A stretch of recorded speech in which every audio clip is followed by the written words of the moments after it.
Hello, my name is Bill Haley, and this is about competitive family law.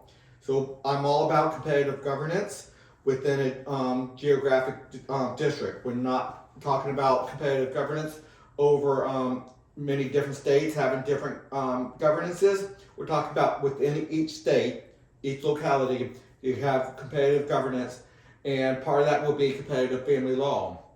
One of the big controversial issues that always comes up before the state legislative lawmakers is divorce laws, how we should deal with that. California was famous for going to no fault divorce, and in many people's opinion, that had negative effects. Other people like that. So I want to have a system where there could be multiple family law courts with different regulations. You pick out your regulations. Now, once you pick it out, you can't change it right there at the beginning of divorce. You have to go through the system a little bit before you do this. So, what is competitive family law? You select your family law competitive governance from liberal to conservative, or many different other ones. So let's say there's about a dozen different ones out there dealing with all things family law. Who gets the kids? How do you distribute money in a divorce, and a lot of things. And hopefully we have ones that want to keep families together and will motivate that. And you go into a family law system knowing what those laws are. So you and your wife, you and your spouse can try to do that on your and that's one of your decisions on, okay, you want to get married, which family law thing are we going to start with? And so here's some of the bullet points, but we'll go through it. So many states have different laws regarding divorce. There are no-fault divorce states and states where the judge looks at who's at fault. A lot of benefits to both sides of that. Or at least a lot of arguments. I think I have my idea about which one is better, but there's a lot of arguments on both sides. The division of assets are different per state. Laws regarding children are also different. So there are competitive family law system out there. You just have to move to the state that you want. But that's not really the best way. You want to stay with your family in your area, within your job. There's a lot you like about your hometown, but you want a different family law. Within your geographic area, within your state, you should have the ability to do it. And then different family law organizations will start having reputations of having better outcomes or worse outcomes. Some laws will have better outcomes, however, better and worse are subjective to each person. So what I would call a better outcome, some people would think it would be a worse outcome. They get to decide. So you're not just electing your congressman or your state legislative representative to make the laws. You are selecting what organization you want to be in, and you'll be under their regulations. You'll be under their court.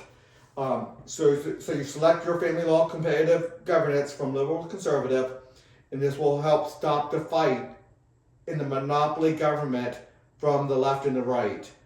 Okay, the social conservatives and liberals fight over no-fault divorce, alimony, and rules regarding children after the divorce. The issues are numerous.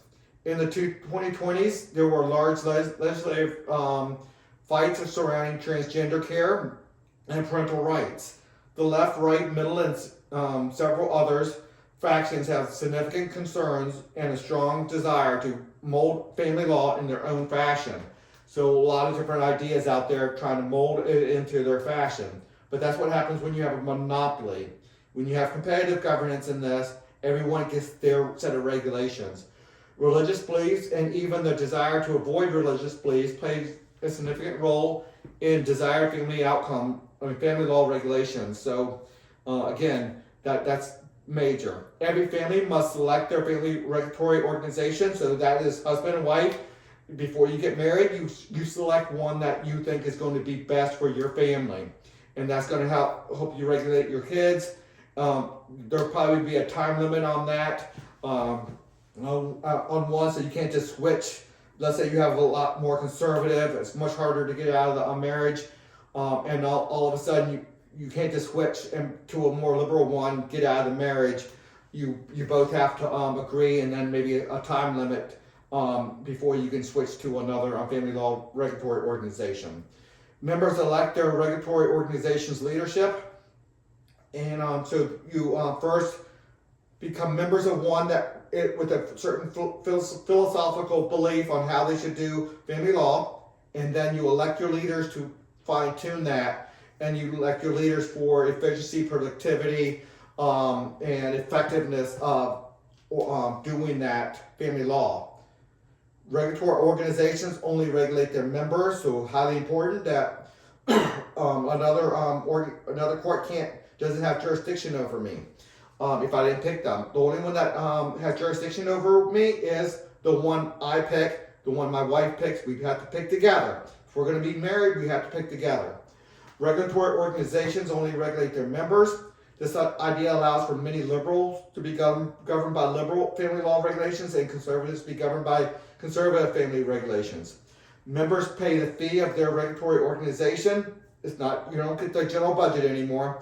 Instead, we reduce taxes that would have went to paying for family law and the like, and the family court, and you pay to your organization that will deal with that.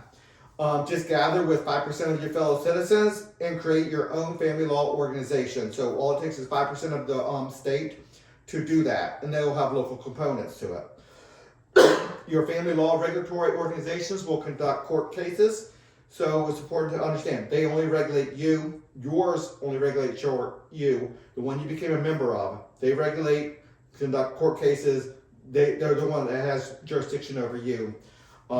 These would be statewide with local components. Okay, I think I'm done with this video. Everything's easy to find at Haley2024.org.